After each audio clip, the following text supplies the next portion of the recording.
Olá, então agora nós vamos dar continuidade ao complexo do ombro, falando um pouquinho agora da articulação gleno-humeral, formada pelo húmero e pela cavidade glenoide.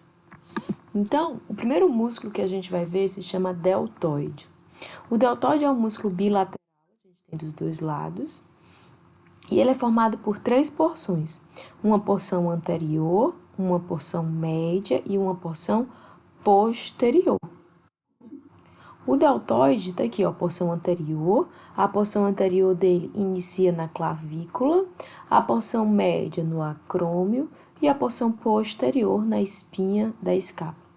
E ambas as três porções descem para o húmero e se inserem na linha deltoideia do húmero, né? A porção anterior do deltoide, quando encurta, ou seja, quando contrai, promove alguns movimentos, como por exemplo o movimento de flexão de ombro. O outro movimento é o movimento de rotação interna de ombro. E por fim, o movimento de abdução do ombro. A porção posterior do deltoide faz o movimento de extensão de ombro, o movimento de rotação externa de ombro e além do movimento de abdução de ombro. O outro movimento que eu ainda não falei é o movimento de adução horizontal, realizado pela porção anterior, e o movimento de abdução horizontal, realizado pela porção posterior do deltoide.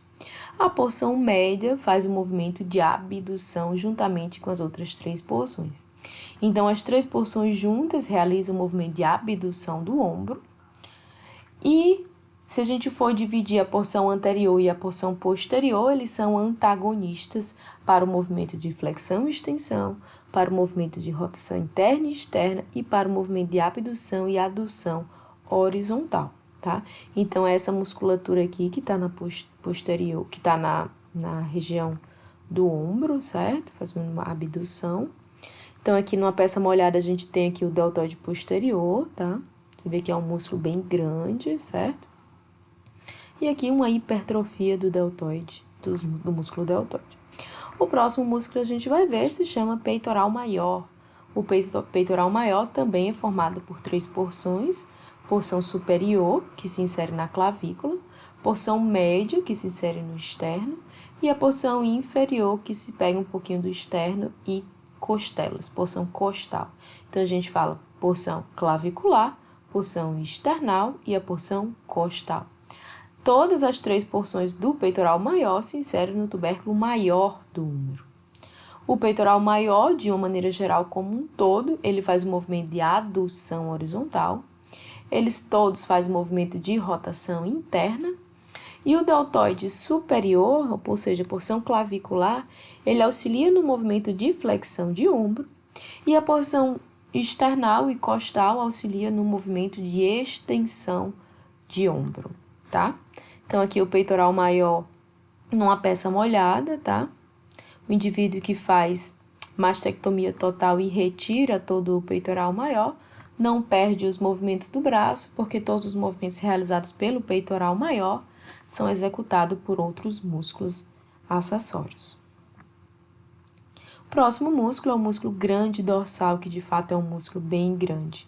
Ele começa aqui no finalzinho da coluna torácica, pegando T11 e T12. Aí pega toda a coluna lombar, desce aqui para a região sacroilíaca, depois para o crista ilíaca e sobe para o tubérculo menor do ombro. Ele se insere no mesmo lugar do redondo maior, que eu vou já falar dele. Então, o grande dorsal é um músculo que ele auxilia no movimento de extensão de ombro, hiperextensão, no movimento de adução do ombro, no movimento de abdução horizontal. É um músculo que a gente, nas nossas atividades de vida diária, a gente não costuma usar muito. A gente faz muitos movimentos de flexão e de abdução de ombro, por exemplo, para pentear o cabelo, para levar a mão até a boca. E a volta desses movimentos é uma volta excêntrica, então são extensões e aduções excêntricas, ou seja, realizado pelos flexores e pelos abdutores.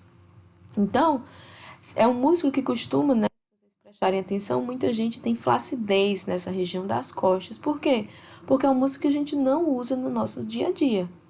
Então, quem é que usa esse músculo no dia a dia? Por exemplo, nadadores, né? Que precisam estar fazendo um movimento de extensão, empurrando a água para baixo, enquanto seu corpo é jogado para frente.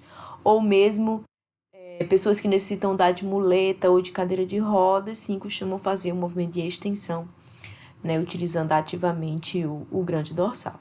Então, essa musculatura aqui, né? Esse movimento aqui ativa bastante o músculo grande dorsal, que a gente vê o grande dorsal hipertrofiado, certo? Aqui desse jovem, o grande dorsal, o trapézio, o deltoide, certo? O próximo músculo que a gente vai ver se chama redondo maior. O redondo maior, ele vem do ângulo inferior da escápula e se insere no mesmo lugar que o trapézio, que é o tubérculo menor do úmero. O redondo maior é esse daqui, ó. Esse aqui é o redondo menor. O redondo menor, vou falar dele no próximo vídeo, ele é um músculo do manguito rotador. Ele se insere e se origina em lugares totalmente diferentes do redondo maior. Portanto, eles fazem coisas totalmente diferentes. Enquanto que o redondo maior se insere no tubérculo menor do úmero, o redondo menor se insere no tubérculo maior do úmero, tá? O tubérculo menor ele está na borda lateral da escápula, na margem axilar. O redondo maior está no ângulo inferior da escápula. Então, tanto a origem quanto a inserção são distintas desses dois músculos. O redondo maior, ele é um músculo da glândula umeral que faz os mesmos movimentos do grande dorsal, que é extensão de ombro, hiperextensão, abdução horizontal, movimento de adução de ombro, tá? Auxilia também ainda na rotação interna de ombro. Então, aqui, eu tenho aqui, ó, o trapézio, esse músculo aqui, o deltoide. Aqui na pontinha, esse aqui é o grande dorsal. Aqui na pontinha, ó, no ângulo inferior, a gente tem o redondo maior, tá? Esse aqui, o infraespinhoso, a gente vai ver mais na frente. E o último músculo da glândula umeral é o músculo coracobraquial. Ele vem do processo coracoide até 2/3 proximal do úmero, tá?